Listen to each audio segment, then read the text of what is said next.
And then Josiah mentioned that he was going to be on board. And I love working with Josiah. He's just, one of my favorite people. So when he said he was in, I'm like, oh, well, then I'm doing this.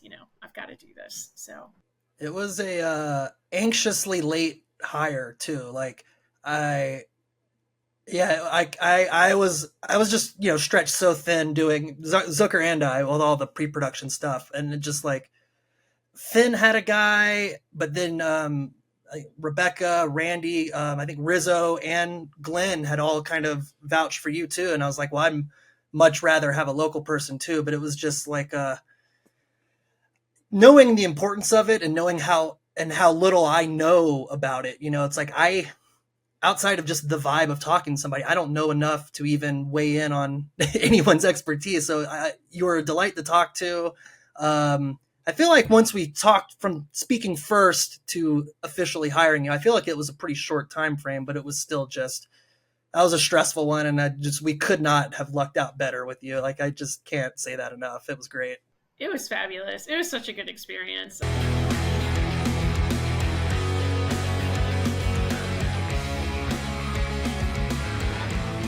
So, you having fun yet?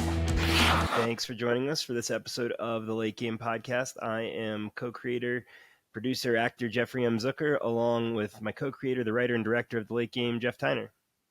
Hello, good morning and afternoon. That reminds me of in the Truman Show where I think he says, good afternoon, good evening, good night, too. Like, in case I don't see you, good afternoon, good evening, and good night. Yeah. I like that. That's a good pull. So yeah, that's an underrated movie. It really is. I feel like people have talked about it more as it's aged, like it's come back up, but I think it's severely underrated.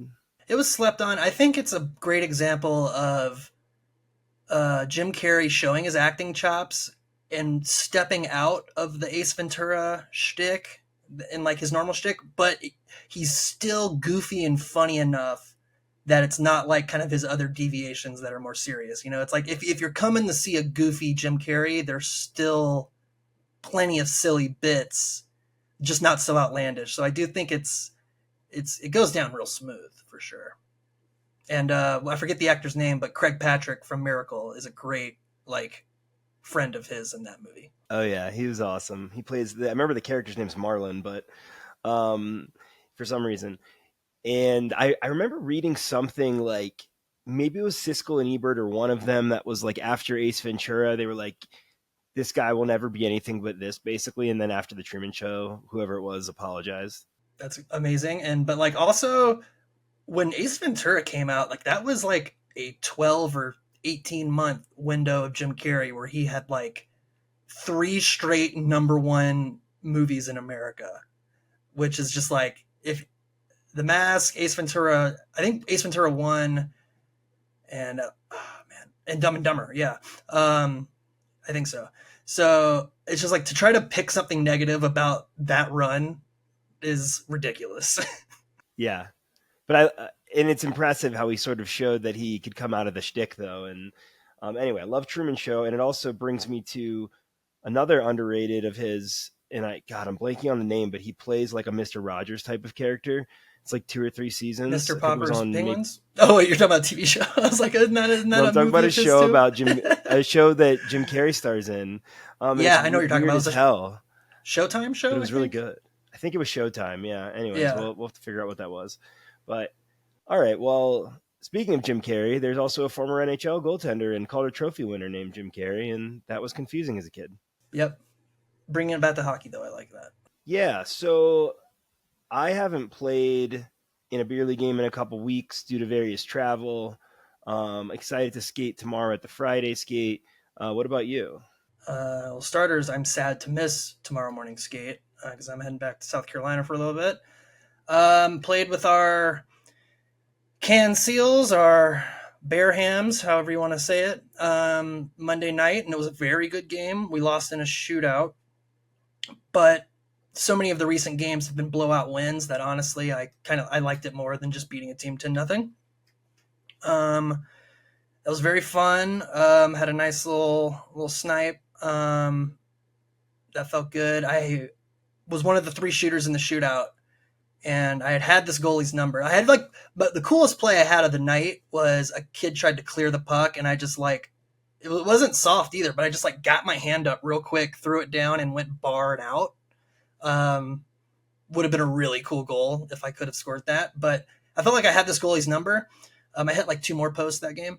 So I went into this shoot. I'm normally not a shootout guy, but they asked me to do it, and I was a little confident, and I was gonna go with a backhand, pump the fake, go backhand, and I hit. If the goalie did this on purpose, all credit to him. But I hit such a mound of snow that like it shot up like almost like waist high, like a huge puff of snow by going over it. So I didn't flub the backhand honestly as bad as it would have gone, but it sailed over the net. But like, bummed me out because I usually will just go in and shoot because I don't want to look like an asshole with like a shitty dangle. But I had like the one time I'm going to be confident on a shootout, and then that's what happened. That was a fun game. I played in a really good game on Sunday with the Pizza Boys. That's the B League, so I'm, again, one of the shittier guys in that league. But we played our biggest rival, so to speak. Those games don't get chippy. It's just like we're the two best teams, and they're really fun back and forth. So I think we won by 1 goal. We were up like 5-2. I think we ended up winning like 6-5, 5-4, something like that. Super fun game, though, just back and forth, super fast. So yeah, those are my last 2 games. They were both A+ games. Very fun. So yeah, have missed seeing you at the rink. Samesies, and I know you will be out of town, but I'll need to see what time the Canned Seals game is on Monday, and maybe I will go. Hopefully, hope you can go. Send the love. Bo made his first game. Him and Reese played defense together, and they ran it, man. They looked so good. They might have.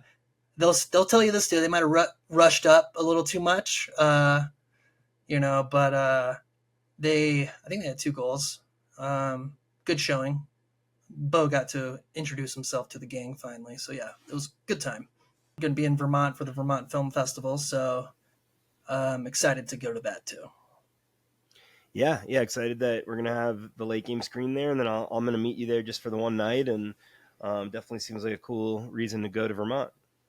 Yeah, for sure. I've never been. So I've been all up and down the Northeast, but never to Vermont.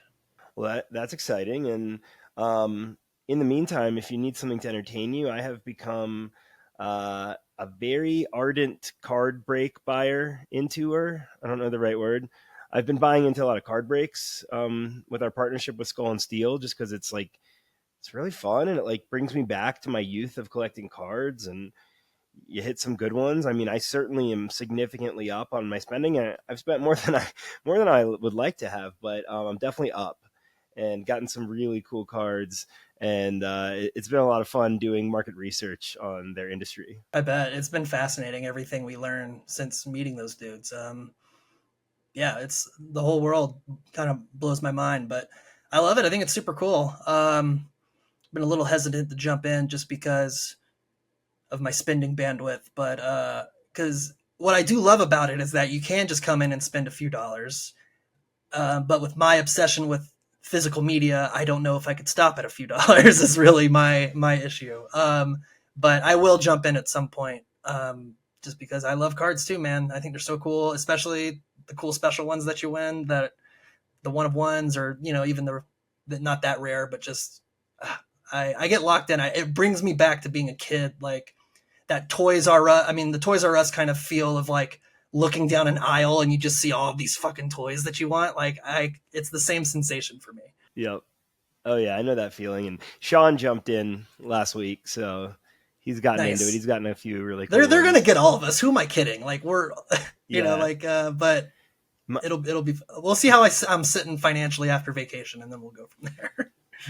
My prized possession in the card world right now is a rookie autographed Cale Makar.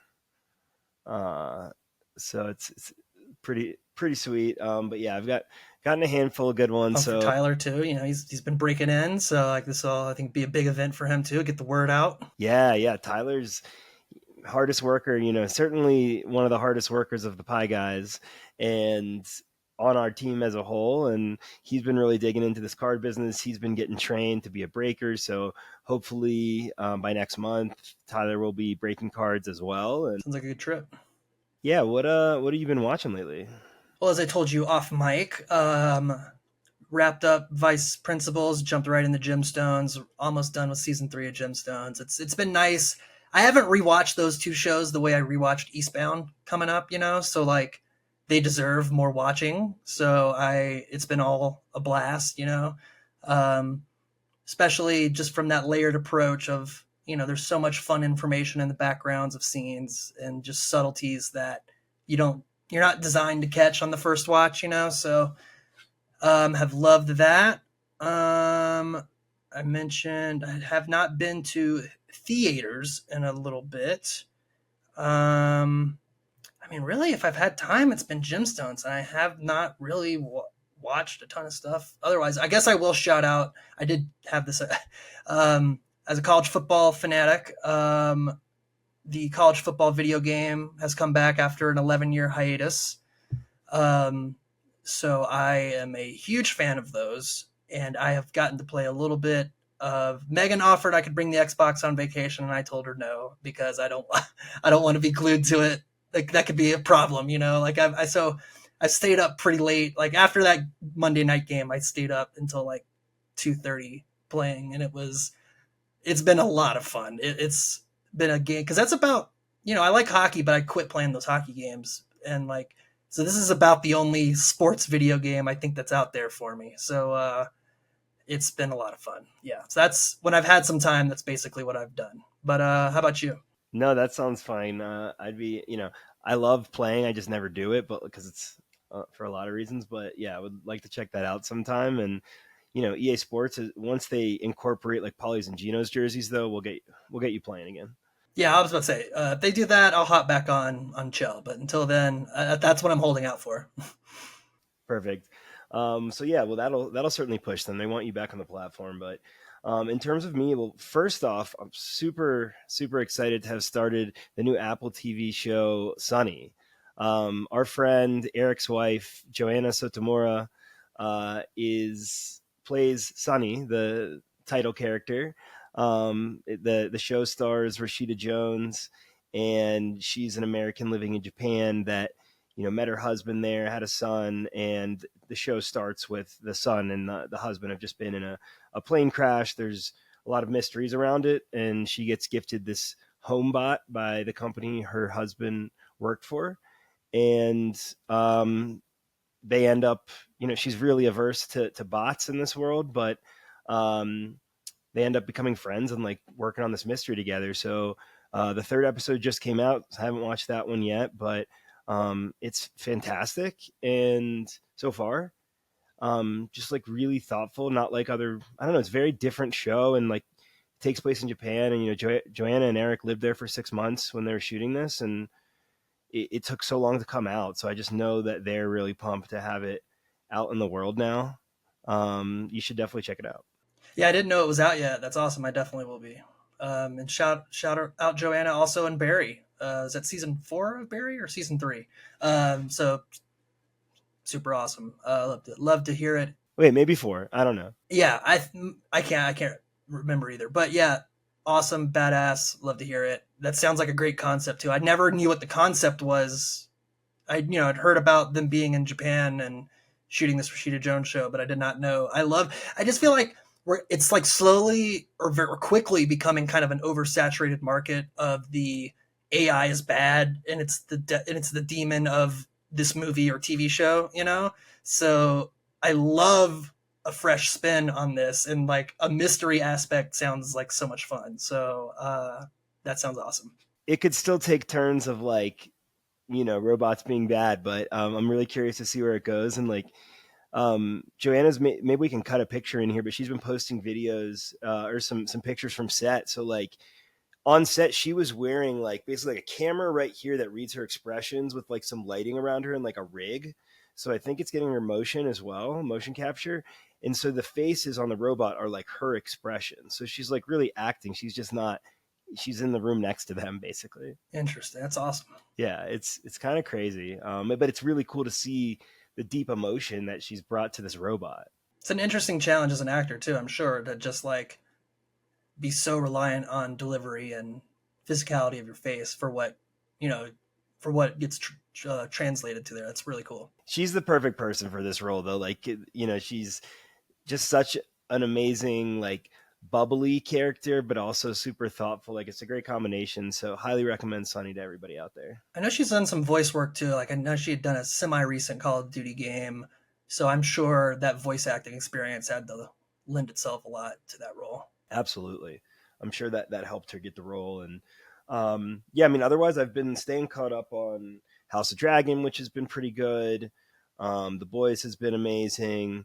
And then that Acolyte that keeps getting shat on by Star Wars fan, I think is getting interesting. Like, I think it's not great, but it's pretty good.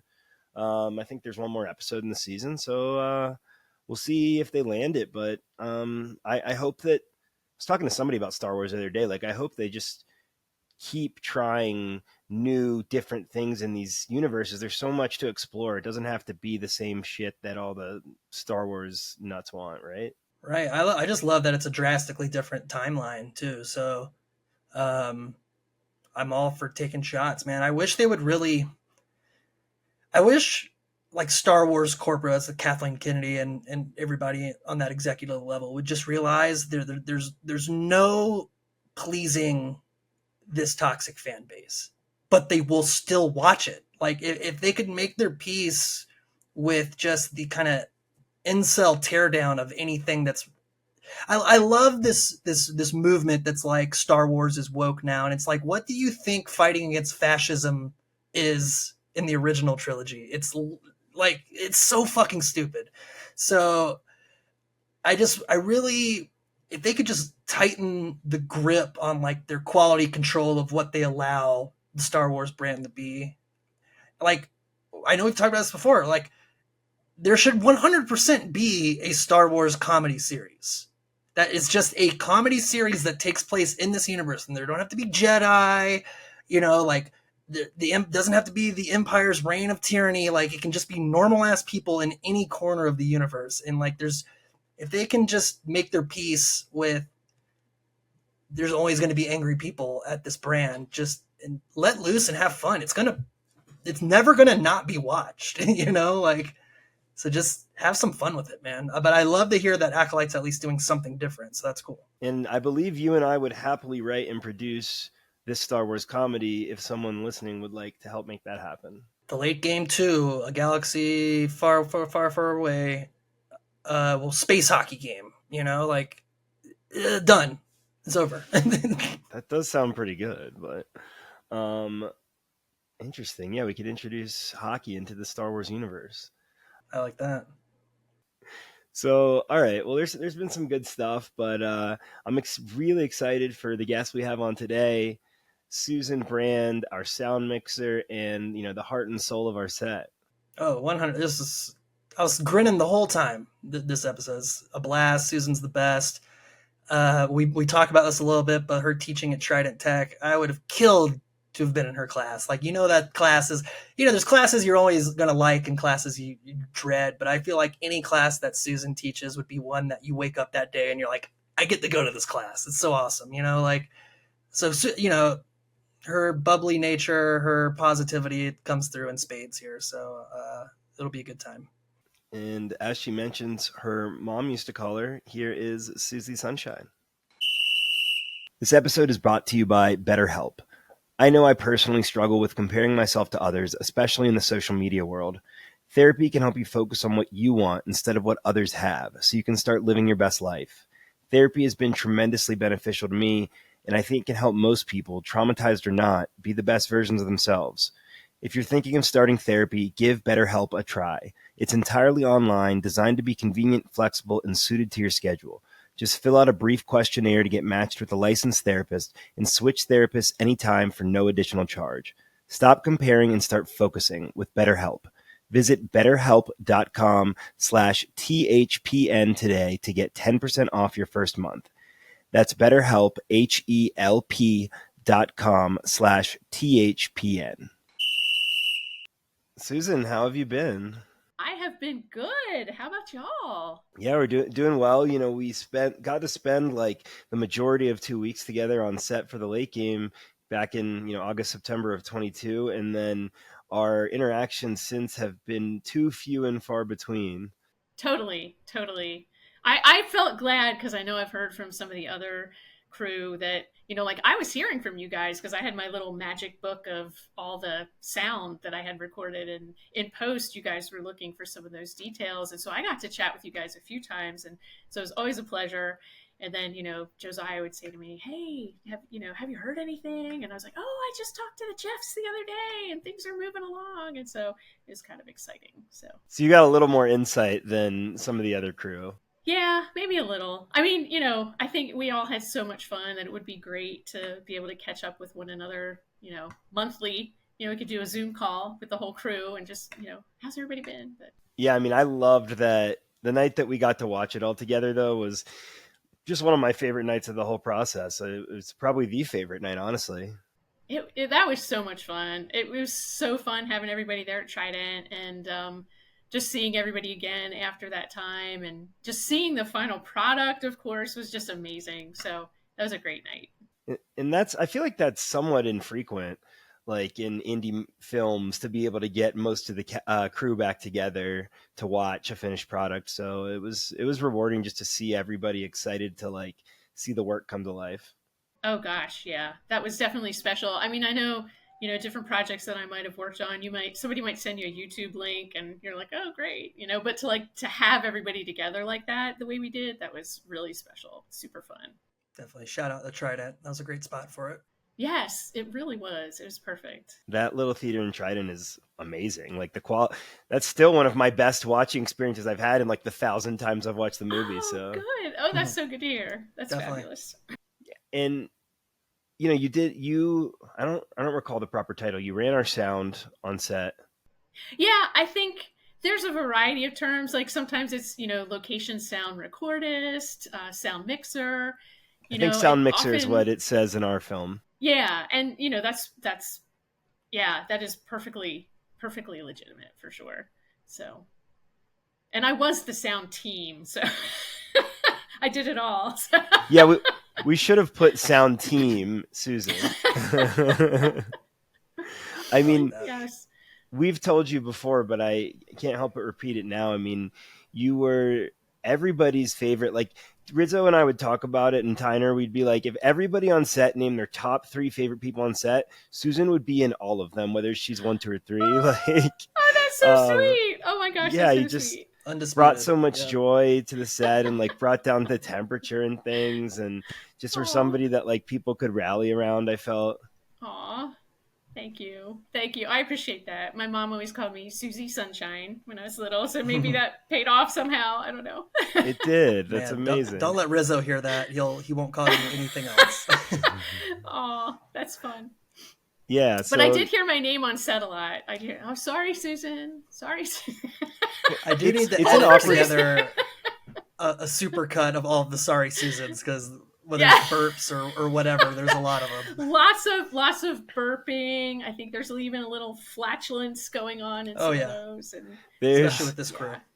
I know it got kind of weird at times, especially because most people were non-actors initially, or it was their first time, and so. Yes. I'd be having like a kind of a gross conversation with one of the guys on the bench, and then like we'd lock eyes and like, oh, sorry, Susan.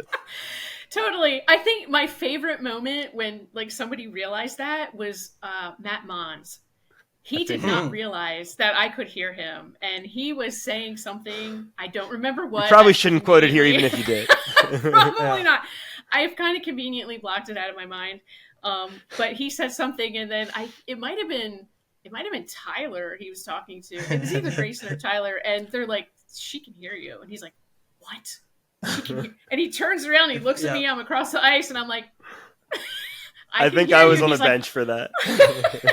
Oh, I think he was very embarrassed, but I was like, hey, don't worry. I can turn you down. It's fine. Oh so, my God. and I do that a lot. You do hear all kinds of stuff. Everyone feels a deep personal connection to you on set because of that. You hear like their innermost quiet conversations. Exactly. And people, I mean, I guess it's a good thing that people forget they have the microphone on, because that means it's not, impeding their Right. daily habits and whatnot. So yeah, I hear all kinds of stuff that, people probably wish I never heard, but. Matt Mon should never be mic'd in any context, even in a movie. Not unless he's on a very strict script. Or he has a good editor. Yeah, there you go. There you go. So, I know we can talk about how we came upon you, but first I'm curious, like a little more on your background and, how you got into film and sound. Sure. Yeah. I had gone to college the first time around as a dance major, so I was a ballerina for a while, and my dad was like, "That's not a career. That's not something that you're ever going to make money at or do for the rest of your life." So you did dance in a movie now. I did, exactly. I now have a dance credit in a movie, so that see, my training paid off eventually, Pop. And for the audience members that aren't eagle-eyed, you can see Suzan dancing in the background with Rizzo when Riley's rocking to his car, and at the end of the movie. And I said with Rizzo, but with Hubie. Yes, and I was very happy to point that out to my parents too. They were very excited to see me in there. So you started off with dancing. Yeah, started off with dance, and my dad just said, that can't be it. So I was a double major, communications, and my focus in that was photography. So I did photography for a long time. Started realizing though that anybody that had one of these was now a photographer. And I thought, well, I've always enjoyed the post-production process, like putting things together and just, finding the best take and finding, stitching everything together to create the story. And I started helping some friends with some different projects, mostly photographer friends. And then just decided I was working at an ad agency for a long time. Actually, I don't know if you guys remember this, but when I was a temp at this ad agency in Charleston for years, and I went to full time. And when I did that, one of my first clients was the Stingrays. So I would go to some practice. Yeah. So it was super fun. I got to go to several games, many practices and stuff. So it was really, really fun.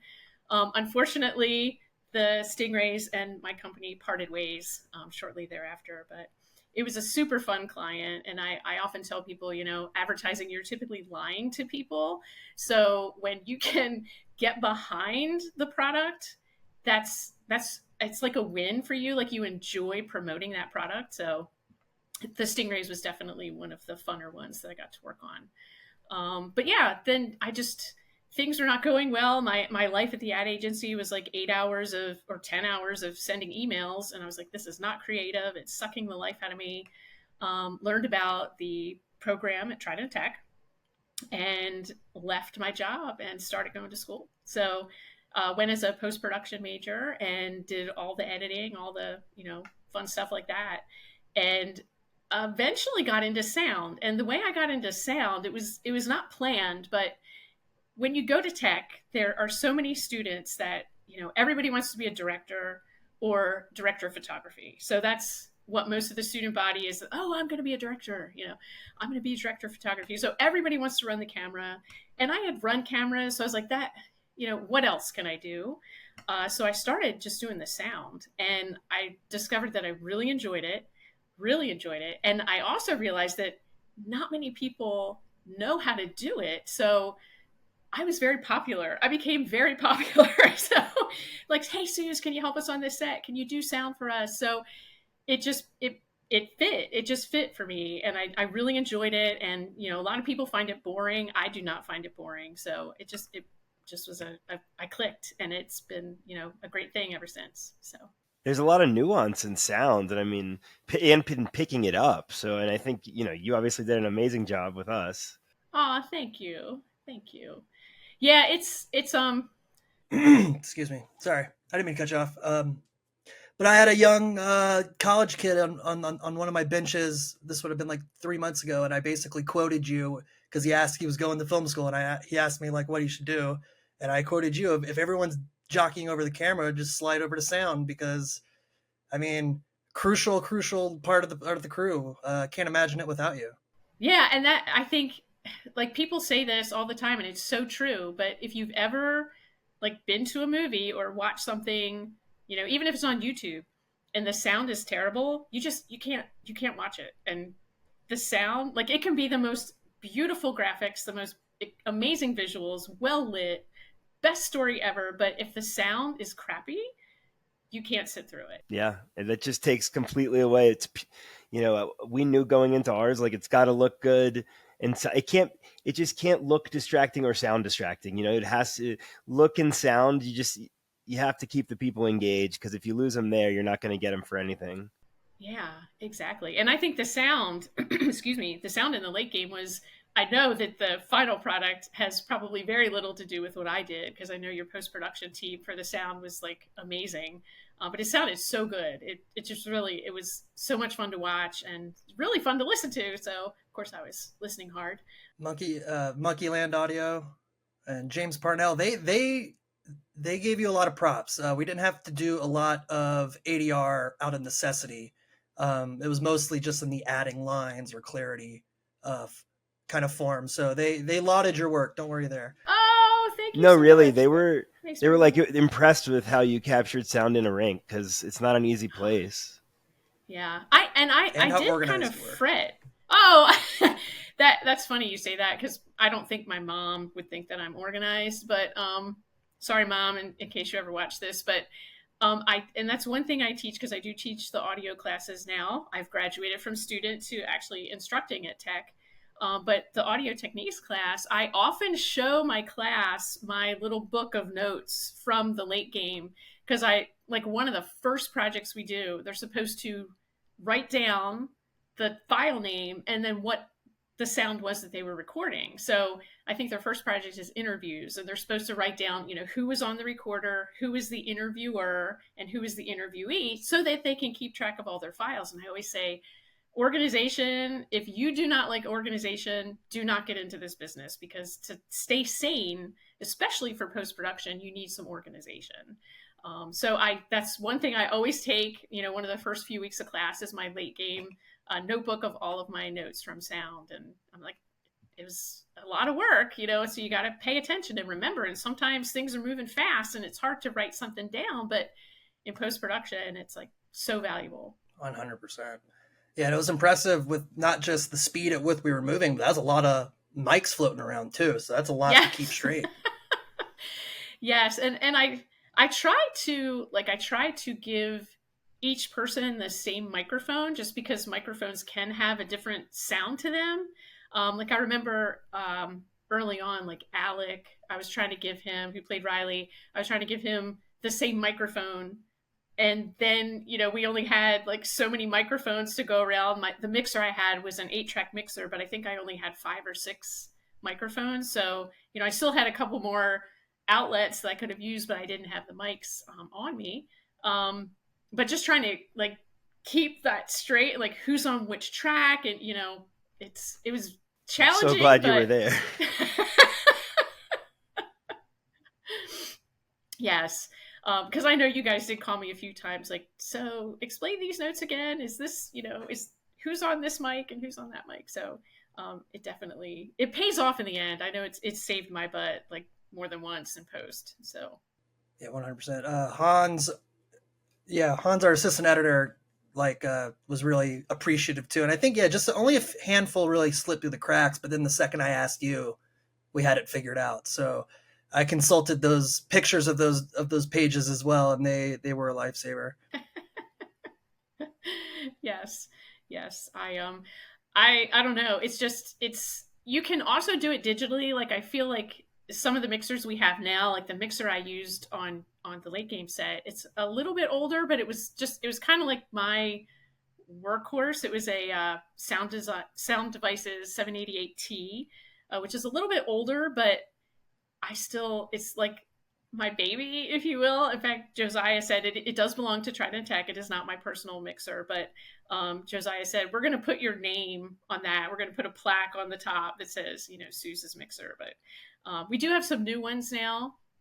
And a lot of those you can run with an app on your phone, and you can, very easily take notes. And I'm like, this is going to be so much easier. So we'll see. I still like handwriting though, so we'll see what I do. Yeah, it's a good touch. I like it too. And yeah, I mean, in Tyner, you handling the edit, I'm sure you got to deal with that, and how organized Susan was. So we can attest to your mom that you are Aw, organized.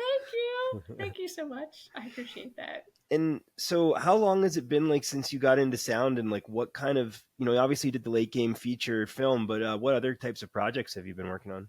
So I have been working on a few different things. Um, I do have there's a series of films that we do at Trident Tech for the what they call the apprenticeship program. And it's a series of shorts that we're doing. They're very short, like 4 to 5 minutes. And we go around, we follow these apprentices on the job. So they're typically like students that go to tech. Some of them are high school students, so they might be going to high school in the morning, going for on the job training somewhere, and then going to tech at night to take class. So it's pretty intense for them. And we're just sort of highlighting that program because they get out of it and they've got a full-time job. So it's a neat program for the people that can take advantage of it. So we've just been going around to a bunch of those. So I've done several of those. What else have I done? I've done several short films, several like corporate type things. Like actually, I think the one, Tyner, you actually saw my name on the credits, was that interview that I was the sound person on with Danny McBride for So cool. Yeah, that was for awesome. the GQ series. Yeah.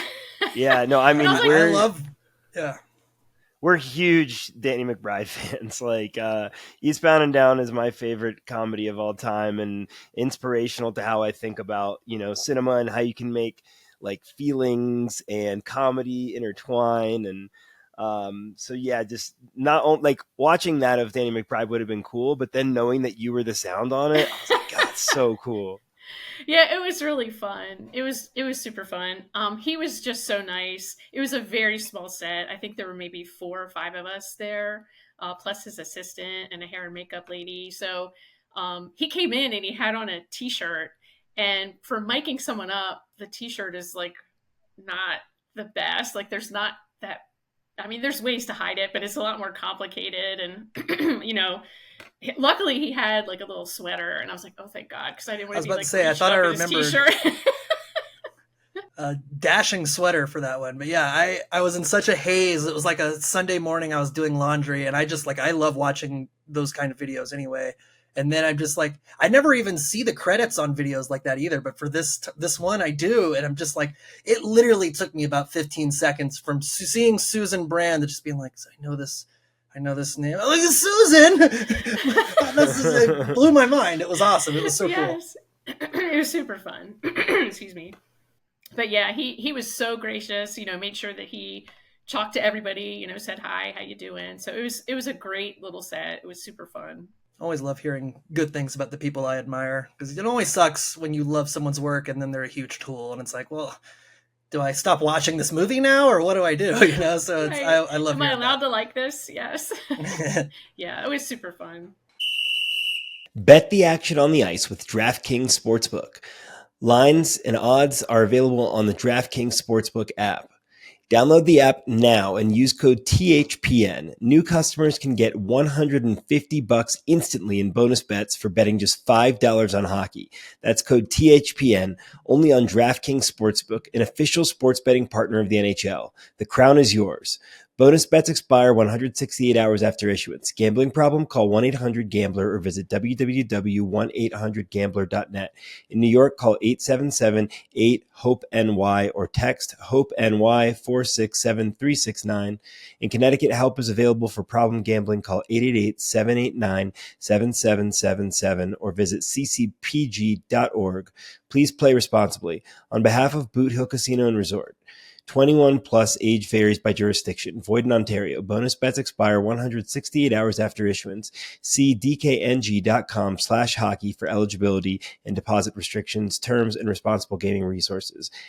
NHL and the NHL Shield are registered trademarks of the National Hockey League. Copyright NHL 2023, all rights reserved. I'm definitely interested in the Trident of it all. I just think that's so cool that you're I can't like I didn't get to go to the film school at Trident because at the time I was still trying to try graphic design even though I couldn't draw. But I just loved so many of the instructors I had there, and you just seem like the best one to have. I feel like you'd be such a great Thank teacher. you. So Thank yeah, you how so did much. you wind up in there? I know you're tight with everyone in the film program. So is that it just was it just something that kind of made sense like that? I think so. I think it's like I just wouldn't go away. It's maybe they couldn't get rid of me. I don't know. But I remember I was still taking classes when they asked me to teach the first class that I taught. So I was teaching editing two, which is like a 200 level editing class, and then motion graphics, which I did not. I just, here I am just graduating myself. I didn't feel that confident. And I was like, I don't know, I've got other friends that know motion graphics. I'll get you in touch with them. I felt okay about the editing too, but I didn't feel as confident with the motion graphics. But they just said, try it. And a lot of the people that were going to be in the class were people that I had been a student with. So, I'm thinking they're not gonna think I know what I'm doing. They know me as a student. And Randy Grimes, the department head of the film department, he's like, Susan, don't take this the wrong way, but you're mature. I was like, okay, you mean old, right? You mean I'm older than them, which I am. But I was like, okay, you're right. And then we ended up having like so much fun in that class. It was a really great group of people. They never made me feel like, if I blanked out on something, they're like, no, Suze, whatever, we love this class. It's great. So, and then luckily I got to start teaching the audio techniques classes, and I also teach the sound for picture, which we do a lot of the ADR, like I was hoping to help you guys with in post, but I know that didn't go quite the way we had all hoped. But yeah, Luck of the draw. it's just been, yeah, exactly. That I was think like it's they just were closed that day, right? Was it like yeah, there was no it was, IT people? It's just yeah, one of those yeah, things. it was one of those very painful things. But yeah, that's probably one of my favorite classes is the sound for picture and the audio techniques. So Well, it's if been super you want fun. any late game footage for any of these classes, feel free to reach out. I'd be That might happy to be send some over.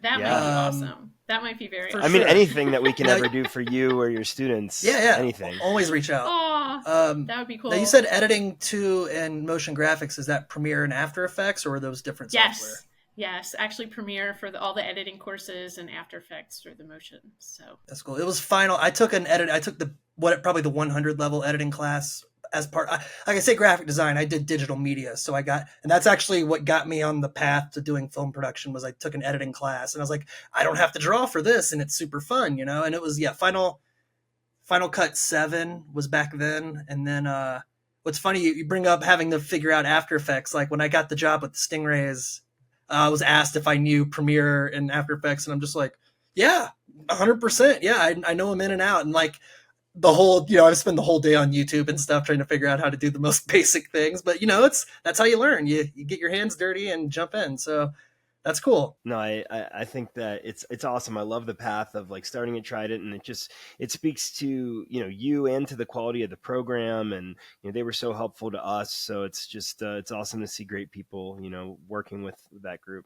yeah, it's just an amazing group of people. I feel like all of the instructors, they're just so willing to help you. If they see someone that's got some promise, that's really interested, they just, take them under their wing. They put them out there for like, I think Rebecca Price, who's our film department director, she, I think, told me about what y'all were doing and asked me if I would be interested. So, she's the one who got us connected in the first place. And of course, Josiah. Yeah, I was curious about like when you first heard about it, and now I recall like I think Tyner reached out to Rebecca about people that could potentially be sound mixers in the area. Yeah. Yeah. Because I'm almost 100% sure that I heard about it from her first. And then Josiah mentioned it, that he was going to be on board. And I love working with Josiah. He's just, one of my favorite people. So when he said he was in, I'm like, oh, well, then I'm doing this. I've got to do this. So. It was a anxiously late hire too. Like I yeah, I was just stretched so thin doing Zucker and I with all the pre-production stuff, and it just like Finn had a guy, but then Rebecca, Randy, I think Rizzo and Glenn had all kind of vouched for you too. And I was like, well, I'm much rather have a local person too. But it was just like knowing the importance of it and knowing how little I know about it. It's like outside of just the vibe of talking to somebody, I don't know enough to even weigh in on anyone's expertise. So you're a delight to talk to. I feel like once we talked from speaking first to officially hiring you, I feel like it was a pretty short time frame, but it was still just, that was a stressful one. And we could not have lucked out better with you. Like, I just can't say that enough. It was great. It was fabulous. It was such a good experience. I know a lot of people have said this on, their segments with the podcast, but it is so true. It was just such an amazing group of people, and just the chemistry between everybody was so wonderful. And you really felt like it was this little family. And I know a lot of people say that about sets, and a lot of us have said this same thing, that you say that about a lot of sets, but this one was just, it was so special. It was, Josiah and I talk about it all the time. It's like, oh, remember this? And it was so much fun. And, my phone, it'll pop up memories of photos, and it'll say like on the ice, and it'll show like all these photos of me and Josiah and you guys. And I'm like, oh, I want to go back. I want to go. Even if it was cold, I want to go back. Yeah, it makes me so happy because it meant the world to me and Zucker. Like, so just to know that the people we brought on board, especially the ones that we didn't know ahead of time, that they look at it fondly alone, let alone is high praise as that means as much, if not more than any other part of it. Like, because yeah, I missed, from my like athletic days, the part I missed the most was being on a team. It's just a different level of friendship, of understanding, mutual respect and trust. And I love all of those things, and to be part, like, that's the, I've talked about this too. I play rec hockey, and like those are great teams, great groups of guys, but there's no stakes. And, so that those stakes kind of add layers to it. And it just, being on that set, as tired as I was, it just meant the world to me. So I'm so glad you guys had a great time too, because that means so much. Yeah, we really did. I mean, it honestly was one of the best sets I've ever been on. So in fact, probably the best that I think I've been on. So there's few that compare, for sure. So. Well, we are love and are honored to hear that. And I was talking to Finn yesterday about, he's like, when are we talking late game too? And, I was like, well, let's get this one far enough so someone else can pay for it. But yeah, like, we have a million ideas, and like, he has ideas. And so anyone out there that wants to make it a series, we could keep this amazing cast and crew together on a very frequent basis.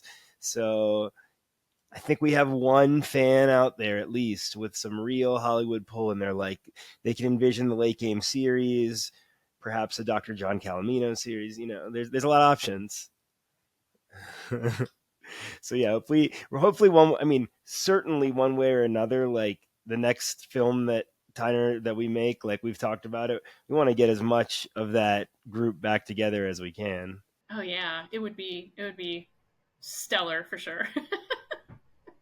It's just nice to get, we talk about all the hard work, but all the good fortune too. Like, even sprinkled within the bad fortune of like the compressors breaking at the Ice Palace, like, we still had so much luck within that, because if one of those ceiling tiles gave out over the camera, there's no movie, like, we don't have the time or the resources to regroup after that. So between that, and just knocking it out of the park on the crew, like a small crew, but just everyone was great. Everyone was pulling their weight, and like, we couldn't have gotten as much as we did done in 16 days or whatever if everyone wasn't super bought in. So we're thankful.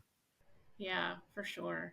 It was a great atmosphere, and I think as one of the few females on set, because I know we had Rachel and we had Zoe, but I was often, before Rachel got there, I do remember, and Kristen. Yes, I forgot. How could I forget Kristen? But I do remember one of our first days at the Ice Palace. I think Zoe was in the equipment room, and I was in. Rachel wasn't there yet. Kristen wasn't there yet. And so I'm in the men's room with a whole bunch of guys, and I'm like crouched on the floor looking at Kevin in the stall, and I'm looking around, and I'm like, my mother would be so proud of me right now. Here I am, practically sitting on the floor in the men's room with a whole bunch of guys. This is such a shining moment in my life here. But, it got better after that. It got a lot better. So that's literally our first shot at the Ice Palace, too. So that's just what a tone setter, wow. Right? Oh, yes, man, it was a little awkward, but... well, I'm glad it didn't get much worse after that. Yes, no, it was so much better after that. No, kind of throw you into the deep end to start. So yes, that's the way to go. I survived, so that's good. Had you worked on features before this one? I had not worked on a feature. No, I had worked on like some pilots for hopeful features, and I had worked on lots of short films, but not a feature. So that was super exciting to me to be on something that had that big of a vision. That was really fun, and you don't know, like so many of these things that I've been sound for. Often I turn over the sound files and I never see anything. Like people just don't take it to the next step, and sometimes they do, and for one reason or another they just never finish it. But it was so great to actually see something that had that big of a vision happen. First of all, the filming of it, and then to actually go into post and go into something that was premiering at our theater. So it was really, really fun to watch that process. And so kudos to you guys for I'm proud of all of us.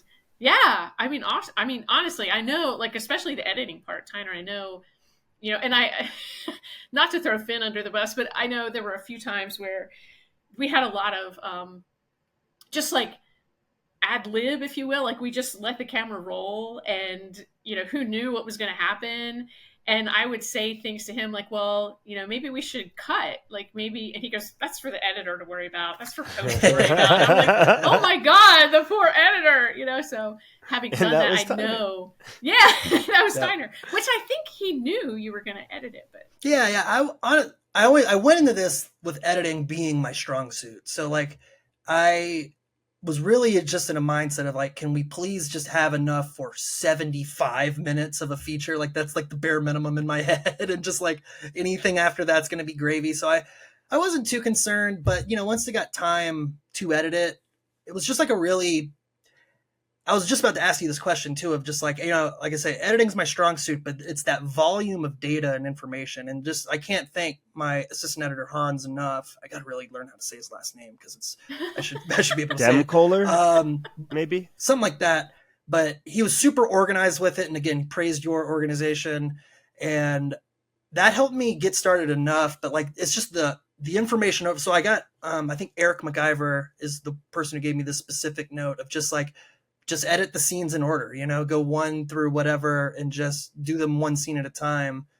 And that was helpful for like my ADHD brain to just kind of compartmentalize my focus. But as someone who's worked on a lot more short form than me, was volume of data just the biggest difference, or like kind of the grind, or was there any other kind of challenges you didn't see coming until you were kind of in the trenches?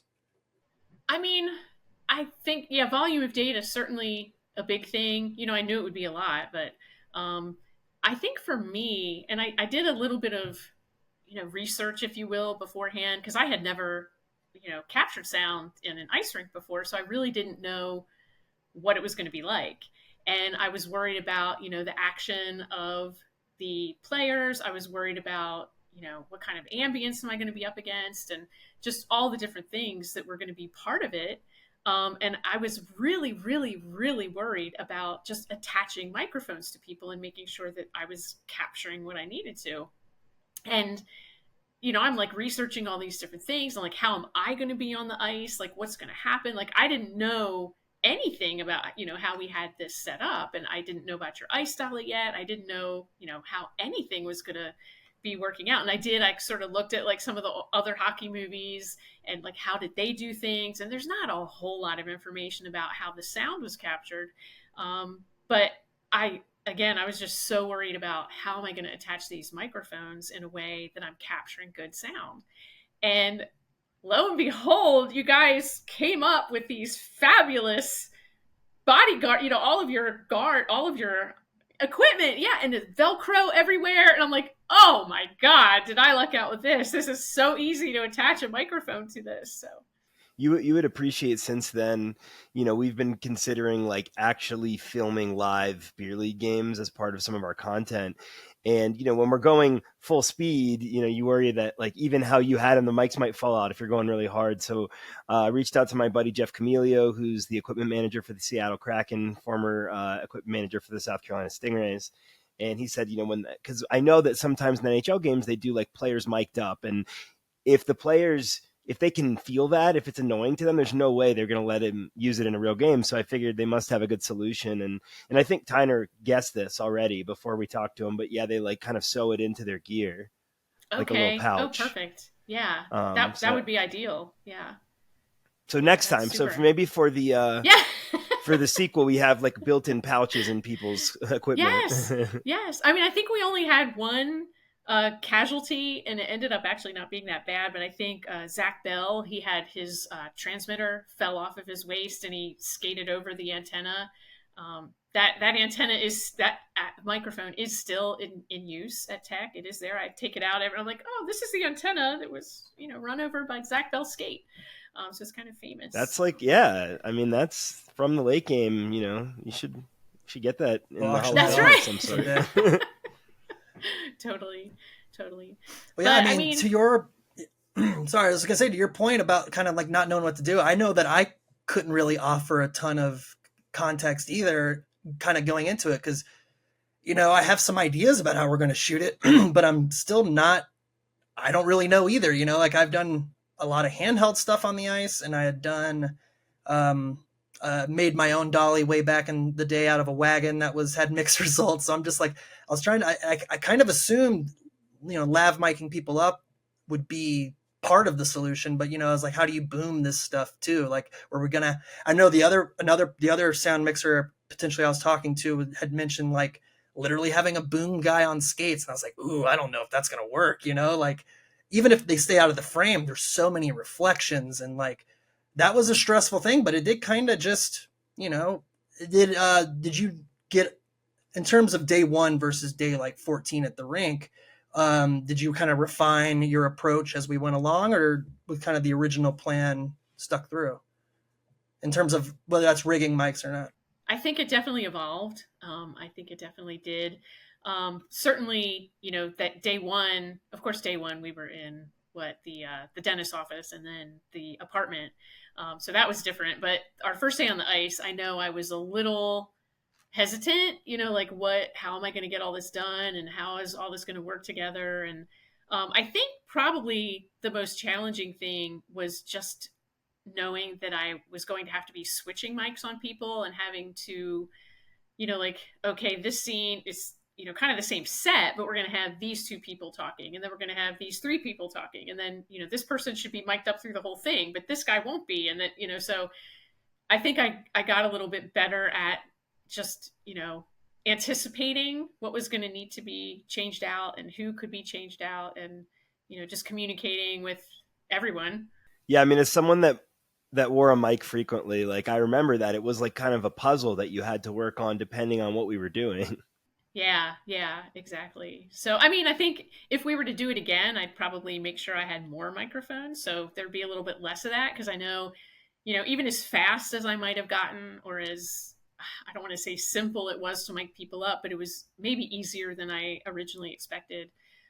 Still, that's, if you got to stop for 2 minutes or 5 minutes or, something to re-mic somebody or de-mic one person, put that mic on someone else, that's, 5 minutes that you guys could have been shooting and, catch one more scene or something.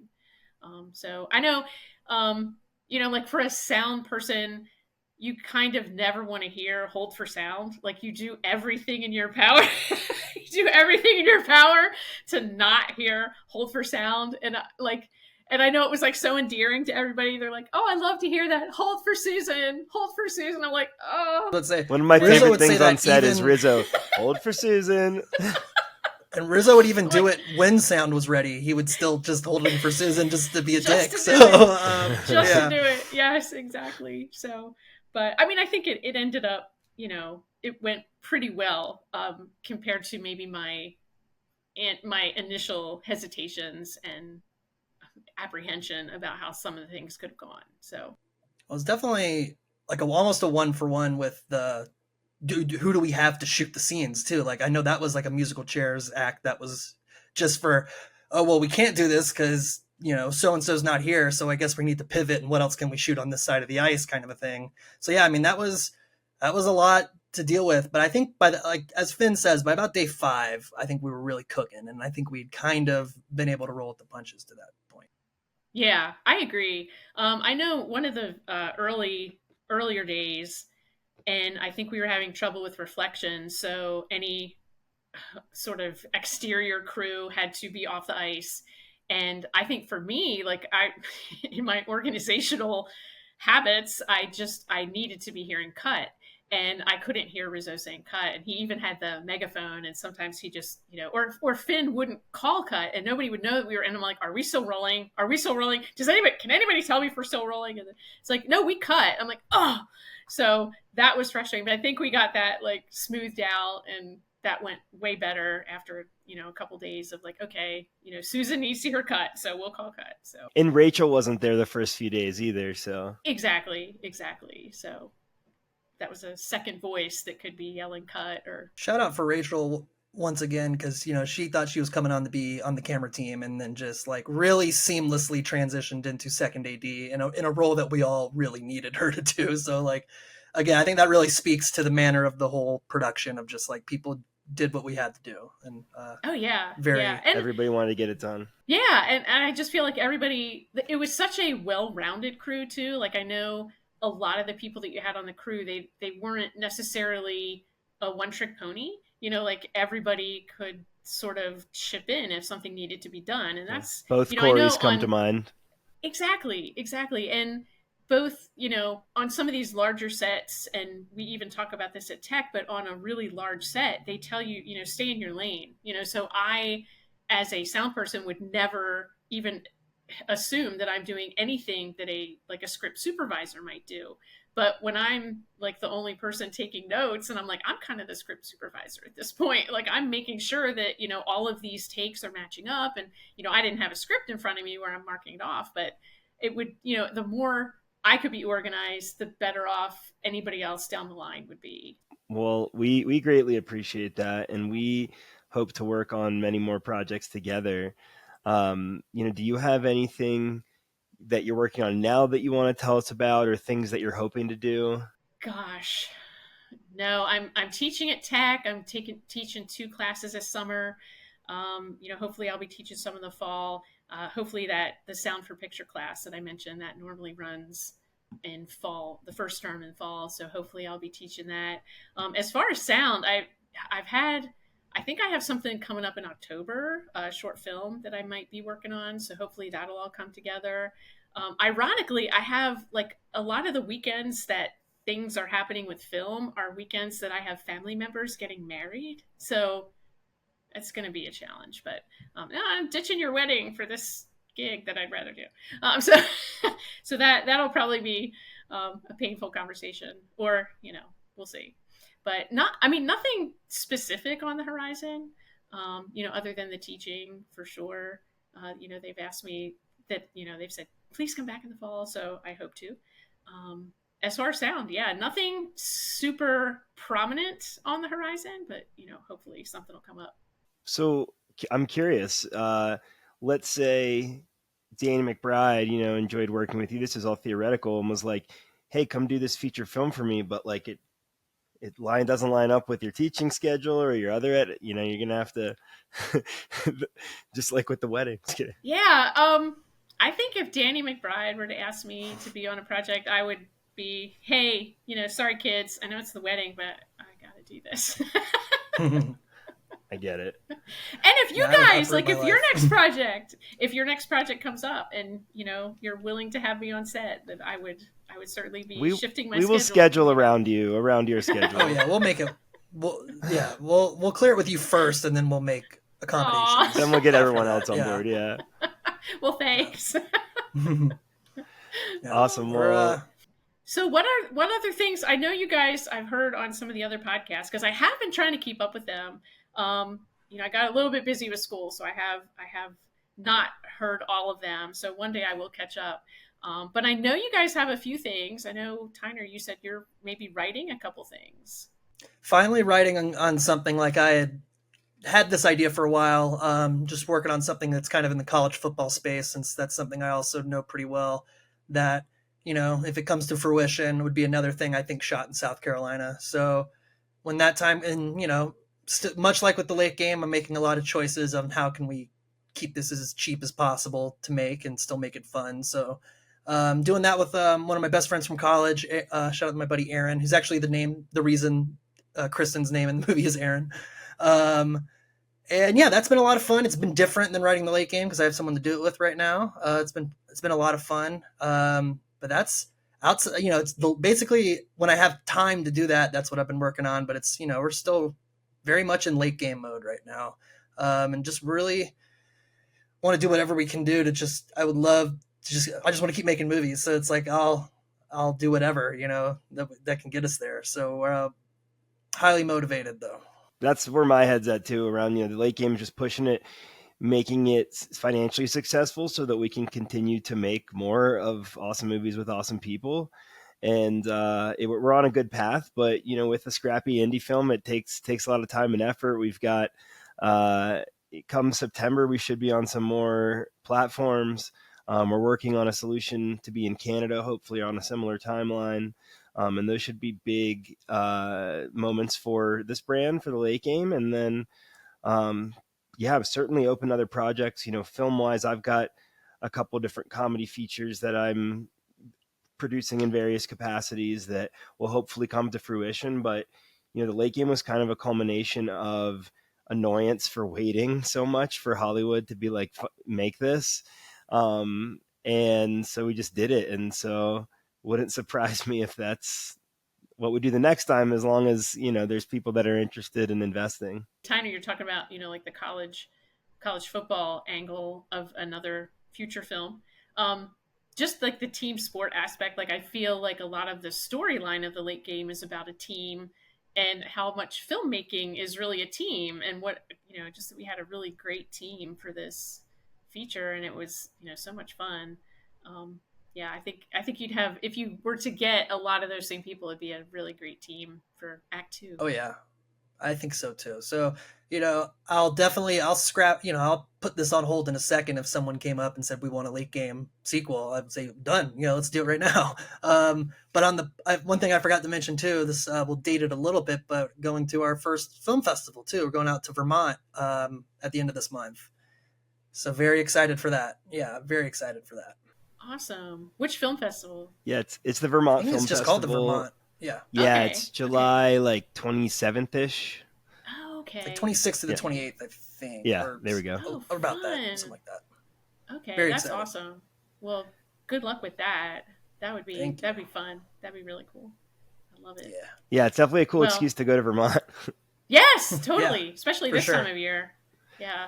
But yeah, I mean, it's been awesome getting to catch up with you. We don't get enough time together these days, but hopefully we'll have many projects to work on in the future, and, wishing you the best of luck in your projects and at Trident with the awesome program there.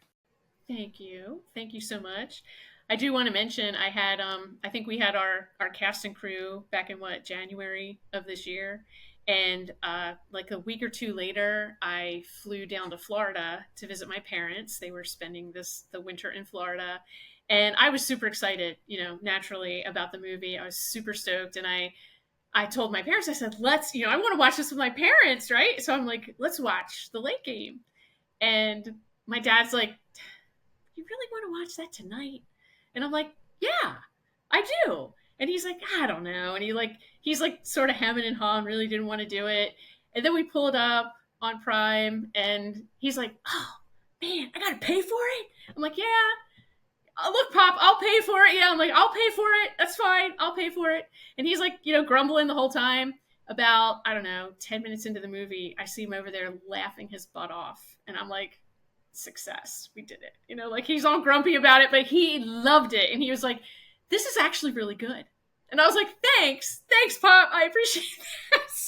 I've gotten a lot of those comments, and I'll take them. Like, I get it. You hear someone's made a movie, and the barometer for how low that can go is really low. So it's like, I totally understand it when I say a movie and it's sight unseen, but I take that as a total compliment. It's like, yeah, it looks like a movie. That's step one. Yes, same here. And just the fact that he was laughing so much, I was like, see, this is, and my dad's not even a hockey guy, so I think the fact that he was laughing, it just, the overall humor, the overall level of, quality and humor in it was just, it just hit. It did well. So I think y'all, congratulations on a really fun film for sure. So thank you. Nice. Yeah. Couldn't have done it without you. Aw, thanks guys. It was fun. No, we really appreciate it. Just definitely. If we can, we got to get room tone. Hold for Suzan. Sorry, it didn't work. It wasn't as fun as I thought. Yes, no, that was fun. That was a good call. That was fun. That brought me All back. right. Well, thanks so much for joining us, and let's talk soon. Yes. Thank you, Suzan. Very much a pleasure to hang out with you guys this afternoon. I appreciate having some time with y'all.